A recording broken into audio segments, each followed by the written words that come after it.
Welcome to the Cabral Concept, where board-certified naturopath and integrative health practitioner Dr. Stephen Cabral shares how he was diagnosed at the age of 17 with a life-altering illness and given no hope for recovery. It was only after studying and traveling all over the world did he discover how to combine ancient Ayurvedic healing practices with state-of-the-art naturopathic and functional medicine to fully rebalance the body and re-energize it with life. It's time to discover how to get well, lose weight, and finally feel alive again. And now, here's your host, Dr. Stephen Cabral. Welcome back, everyone. We're here today with episode 2076 of the Cabral Concept. So good to have you here today. Our topic of the day is going to be 7 foods that lower testosterone. And when you're listening to the show, I want you to think about this, that there are certain types of people that actually want to reduce their testosterone levels, while others may want to increase testosterone. And so for those people, they will want to absolutely avoid these foods. And while others that want to reduce their testosterone levels, they will want to specifically add these foods in. So this show actually serves 2 different types of people. We'll get into it a little bit because each one of these foods, I'm going to give you some of the research behind it. So this was kind of a fun show for me to start to put together. And the reason is that, well, we work with many women with PCOS or maybe higher levels of testosterone, and they want to try to reduce that naturally. Now, I will tell you that if you're a woman with higher levels of testosterone and you want to reduce your testosterone naturally, you can't just look at testosterone reducing foods. You want to look at what are the underlying culprits and causes of that. And that's blood sugar dysregularity, higher levels of stress and cortisol hormone levels as well. Stress, toxicity, viral load, and as I said before, blood sugar dysregularity. Really important to look at that. And then for men or women looking to increase their testosterone levels, really important that you make sure that you are focused on getting enough vitamin C, getting enough zinc, making sure that you have enough protein, calories in the diet, that you're not suppressing your actual hormones. Really, like I said, important to look at all of those specific characteristics and features. We've spoken about those on other shows, so I won't get too deep today. I'll try to link to some of the other previous testosterone boosting shows. So if you want to head on over to stephencabral.com/2076 today, I will link those up. All right. So first things first, a great article I was reading over, doing some research. I love looking at the science behind not just like a cute title, right? But actually the science behind, do certain foods naturally lower hormones? And we know that they do, because if you're looking at my previous show on seed cycling, which if you've never heard about seed cycling before, so many women are using it, have really written in about that show. So it's great to hear that we're helping a lot of women with their menstrual cycles and helping them become more regular with even something like seed cycling. So we'll link that up today at 2076 as well, stephencabral.com/2076. But there's a great article that I want to chat about right now. This is by Rachel Link. So a little shout out to Rachel Link. I don't know Rachel, but she wrote a really nice article. So I always want to give her a little bit of a shout out or give anyone a shout out for the good work that they're doing. She has her master's science and registered dietitian. So put together a pretty good list. One of them I'm not going to add because it's very specific to men with prostate cancer. So I don't think that that's going to be general population of what we're speaking with. But there are 7 great foods that I want to share with you now in the research as well. So let's dive right into it. The first you might have guessed. And so that's why I want to go with this one first. All right. So soy and soy-based products have been linked to lower testosterone levels. That means if you eat these specific foods, it will lower your testosterone naturally over time. So these are foods like tofu and soy milk, soy isolates, soy proteins, edamame, etc. So here's one example. Study of 35 men found that drinking soy protein isolate for 54 days resulted in decreased testosterone levels. And I don't think that this is probably too shocking for most people. We know that soy can raise endogenous production of estrogen as well. So basically it takes an exogenous food, it can start to move it in the body with plant-based estrogens and even produce more of our own estrogen in our body. Now, while that doesn't have anything to do with lowering testosterone, your body can actually convert testosterone to estrogen. So what could be happening when taking in soy is actually the same amount of testosterone being produced, but that testosterone actually being converted to dihydrotestosterone, DHT, which is not free testosterone, or estrogen. Now, those are not typically things that many men want to experience. Lower testosterone, which is going to lead to lower libido, lower energy, lower drive, lower ambition, strength, muscle, endurance, any of those things. So this is for both men and women. It's not just men. And then with higher levels of estrogen for men, it can lead to more body fat gain, lower mood, depression, anxiety, water retention, breast tissue formation for men. So again, these are all things to just be aware of. You don't want super high testosterone levels in terms of it being natural or very low. You want to be balanced. So I'll give you a way during the show how to test your own testosterone in just a moment. So really important that if you, I mean, in general, when talking about soy, it can be beneficial to a degree for menopausal women and postmenopausal women. There's just no doubt about it. You just don't want to overdo it. That's really a couple servings a week of a sprouted organic non-GMO tofu can be really no issue. A little edamame, not an issue. I don't recommend soy isolates. I don't recommend soy proteins. I don't recommend soy milk. Those are processed soy. There's really nothing healthy about them whatsoever. And it's really not based on any health-based science that we've seen from any parts of the world consuming those types of foods. The populations that we know over in Asia eating a little bit more tofu, sprouted organic tofu, edamame, what else? Natto, a few other fermented type of soys, tempeh. Those are okay. Again, in smaller amounts, more beneficial though for, again, menopausal, postmenopausal women that could use a little bit boost in the natural soy isoflavones or plant-based estrogens, okay? So I've talked about soy before. I don't want to turn this into a soy podcast, but that is number one on our list. Number two is mint. This was new to me. Most of these I'd say, yep, all this makes sense. Check it off the list. I had never heard before that spearmint and peppermint of the mint family of plants can actually directly impact testosterone.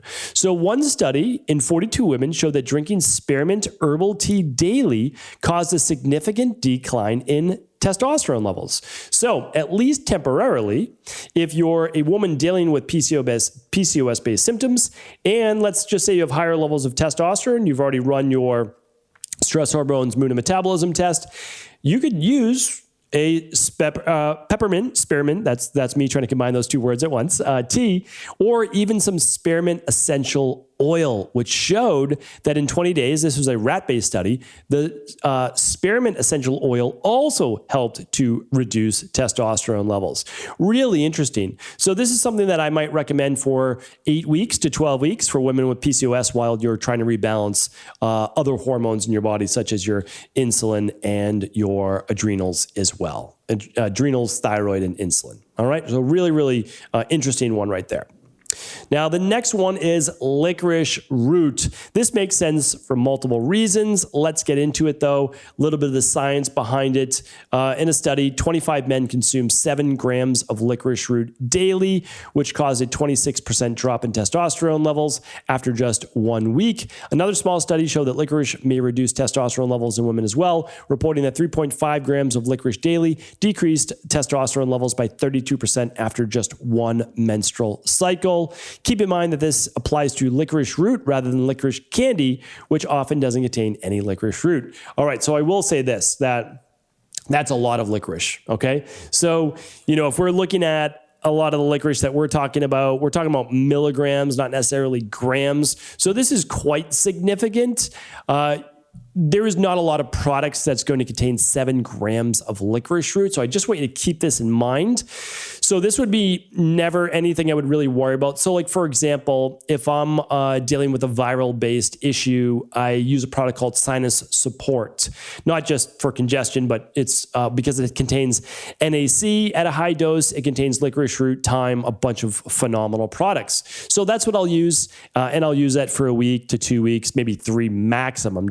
I never use it for more than that. And that's going to have a certain licorice extract in that. That's going to be 100 milligrams. I'm going to take that 3 times a day. So again, keep in mind, we're never going to be anywhere near the actual amount of licorice root that would take to decrease testosterone. And when you come off of it, it's not going to have an effect on testosterone either way. So it's a nice thing to look at that. I wanted to mention this because if you're purposely trying to lower testosterone, then you could do higher dose licorice root. But I would always be careful with that because if you really go higher on licorice root, it's not going to affect everyone. It's absolutely not going to affect everyone. You have to already be predisposed to it, but it can increase blood pressure. So you just want to note that as well. All right. But I wanted to add that in there. This one's not going to affect people too much because you're never going to use most likely a dosage this high. But just know that if you're looking to use it clinically to lower testosterone, that has been shown. All right. This is one that's really important. Nobody should be using these products. I keep trying to convince friends and family and many people still to this day. But marketing is strong. Remember, like the media and marketing is very powerful. And when they tell you, oh, use this plant-based butter instead, and it's not really butter, of course, it's just plant oils, it's vegetable oils. And you're like, oh, it's made from vegetables, it must be good for you. No, canola oil, soybean oils, corn oils, cottonseed oil, these are all inflammatory polyunsaturated fatty acids that are contained in a clear bottle, that are exposed to light, they're exposed to oxygen, it's highly corrosive, it's highly oxidized. You put it in your body, and especially you cook with it at a high heat, and basically you're just drinking down free radicals. And free radicals go into your body, and they cause massive inflammation, massive damage, essentially rusting your body from the inside out. You don't want that. Okay, so vegetable oils are horrible for your brain and your body, your nervous system. They're not good for anything whatsoever. They are one of the most toxic ingredients in the world. I actually consider, and I've said this for many, many years, and a lot of other people now are finally kind of hopping on that train, is that they are worse than sugar. At least when you put sugar in your system, your body knows exactly what to do with it and how to get rid of it. Sure, it dysregulates your blood sugar. That's not ideal. Sure, it can definitely add body fat. That's not ideal either. However, it doesn't create massive free radical damage like vegetable oil that creates massive levels of inflammation that can also set off all sorts of dis-ease-based states. So, I mean, if you can eliminate only one thing, it would be all of these vegetable oils that people are cooking with. Instead, you can add a little bit of olive oil to your meal afterwards, or you can add some avocado oil, or better yet, have avocado with the meal. So much healthier for you. People are always asking, well, what can I cook with instead? Ideally, you're just sauteing your food in a pan with a little bit of water. You don't need to cook it in oil. You really don't. I mean, if you're putting some frozen veggies in there or some fresh veggies in there, they're not going to burn in the pan if you add a little bit of water. They're just not. And then you can add your oil afterwards so that it's not heated, so it doesn't become essentially corrosive and oxidized. If you really needed to, then you could use some coconut oil. You could use a little bit of grass-fed butter. You could use a little bit of grass-fed ghee. And all of those would be acceptable because they don't become oxidized at a medium, even medium to high heat. If you're to use olive oil, well, I've shared this before that, somehow generations before us knew it'd be handed down from generation to generation. They would do olive oil on a very low heat, and they would add garlic and lemon and rosemary to it, other antioxidants, which didn't allow then for the oxidation of that oil. However, olive oil is a monounsaturated fat and not a polyunsaturated fat. Polyunsaturated fats should never be heated, right? If you look at omega-3s, well, you want the one that's cold processed, right? If you are using a sesame oil, okay, you want one that's cold processed, and you don't want to heat it. You want to add it afterwards if you choose to add it afterwards, all right? So that is that. And one study in 69 men showed that frequently consuming polyunsaturated fats was associated with significantly lower testosterone levels. Really important. Another study in 12 men looked at the effects of diet on testosterone levels after exercise and reported that polyunsaturated fat intake was linked to lower levels of testosterone. Keep in mind, these are not large studies. I always want to point that out, and I agree with that. These are not the big studies that I like to see, but these are just not. There's not a lot of money behind these studies, so they're not going to be able to. They're just not going to be able to run 1,000, 2,000 person studies. But all of these make sense, right? Inflammation, you create inflammation in your body, you're going to have lower levels of testosterone, right? You're 100%. Okay. So the next one that goes along with it is processed food, right? So now what are we talking about? Well, we're talking about chips and cookies and muffins and pastries, excuse me, and all these prepackaged snacks. So this is something that we want to look at specifically. So the processed foods, because the processed carbs is a big deal, there's no doubt about it. However, a lot of these also contain the vegetable oils as a trans fat. So this is super important. Yes, it leads to heart disease and high blood pressure and type 2 diabetes and all sorts of inflammation, but also it's been linked to lower testosterone. One study in 209 men showed that those who consumed the highest amounts of trans fat had 15% lower levels of testosterone than those in the lowest intake. They also found that a 37% lower sperm count and a decrease in testicular volume was linked to these processed foods too. So again, what are we talking about? Whole food diet, 7 to 9 servings of fruits and veggies every single day, predominantly vegetables. We're looking at good, clean proteins, vegan or paleo-based, good quality wild fish if you decide to have fish. That's what you want to look at, right? An anti-inflammatory nutrition plan. Yes, you can still enjoy a flex meal or cheat meal once a week. There's no doubt about it, maybe twice a week. But for the most part, you are keeping these processed foods out of your diet. All right, up next is alcohol. So I feel like I'm always the bearer of bad news when it comes to alcohol. I think it was like 2 Friday reviews. I spoke about alcohol and how it's really shown that previous recommendation of 1 glass of alcohol per day is actually good for your heart and it's not going to cause any detrimental harm. That's been really refuted and rebutted now many, many times. And they are showing that just 1 glass of alcohol per day actually increases your chances for cancer and other forms of dis-ease in the body. It affects the brain, it affects the body, it affects the nervous system, it affects your liver. All of it does add up over time. And this study showed that 2 to 3 drinks decreased testosterone levels in men by 6.8% over 3 weeks. Another study reported that acute alcohol intoxication was associated with increased testosterone in women, but decreased levels in men. This is something that we find with women with PCOS all the time. Higher levels of inflammation leading to higher levels of testosterone, that inflammation specifically coming from alcohol intake, and men being affected in the reverse, where it decreases their levels of drive, aggression, libido, etc. So important to look at this. Again, I see this play out in clinical in clinical work, so I can absolutely say that I see the same exact thing. Men who consume more alcohol have lower levels of testosterone. Women that consume especially red wine typically have higher levels of estrogen and sometimes higher levels of testosterone. So if you are dealing with any of those imbalances as a woman or a man, you will definitely want to look at your alcohol consumption. Again, 1 day a week, 1 or 2 drinks, I don't see it be a big factor. It can be for women with PCOS in the beginning, but after 8 weeks, 12 weeks of rebalancing, it's typically not as much of an issue. Okay, so let me give you one more and then I'll tell you how to test your testosterone levels at home if you would choose to. The last one is walnuts and almonds. This one for me was a little bit iffy. It's a little bit interesting. And I want to read it to you. It really just affects women though. So because nuts are obviously a great source of nutrients, right? They can be a great source of, they can even be a great source of protein, believe it or not, and of some healthy fats. And they're not oxidized if you don't get them roasted and all of that. So it could be a healthy source of selenium and magnesium and a lot of great nutrients. However, in a study of 31 women with PCOS showed that walnuts and almonds increased levels of sex hormone binding globulin by 12.5% and 16% respectively.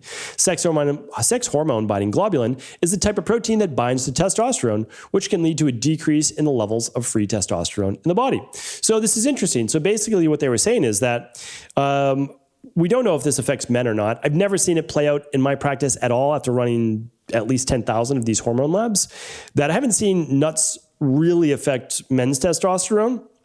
You know, the walnuts, the almonds, etc. But in women, if women are dealing with higher levels of testosterone, well, they might want to eat more walnuts or almonds, at least in the short term, because it would bind up some of that free testosterone that might be causing the acne or facial hair growth or deepening of the voice or many other issues that come along with it, oily skin, increased aggression. So something interesting to look at. Again, I think we can use food as medicine. I really think that is something for us to look at.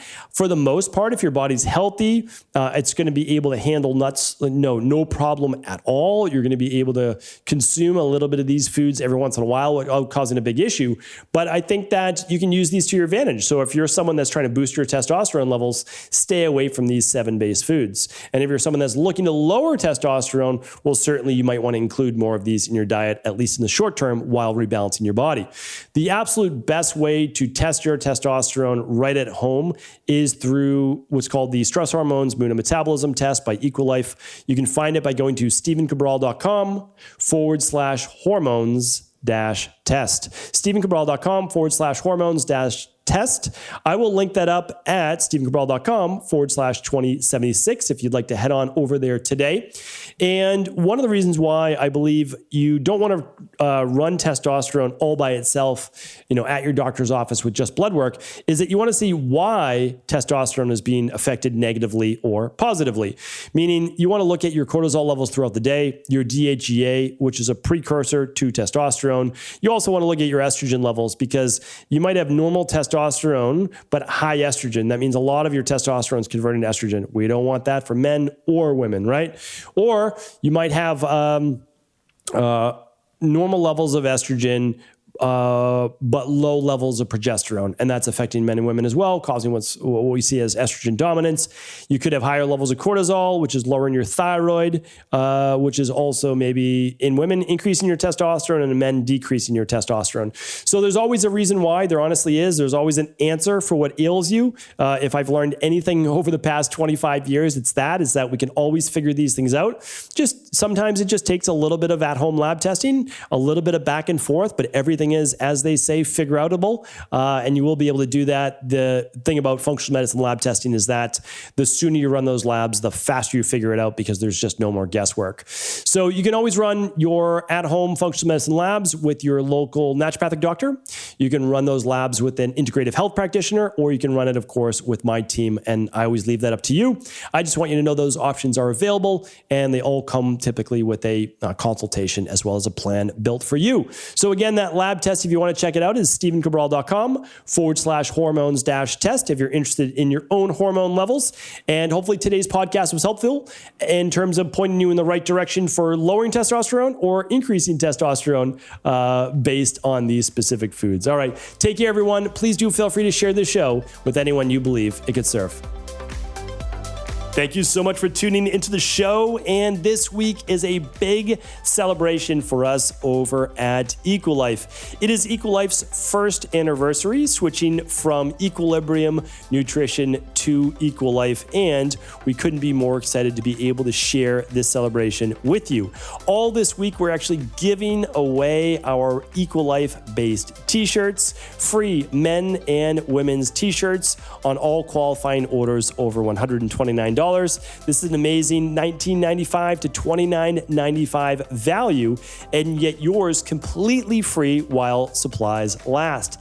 Head on over to stevencabral.com/Equilife for all of the details. And again, thank you so much for being a part of the Equilife community.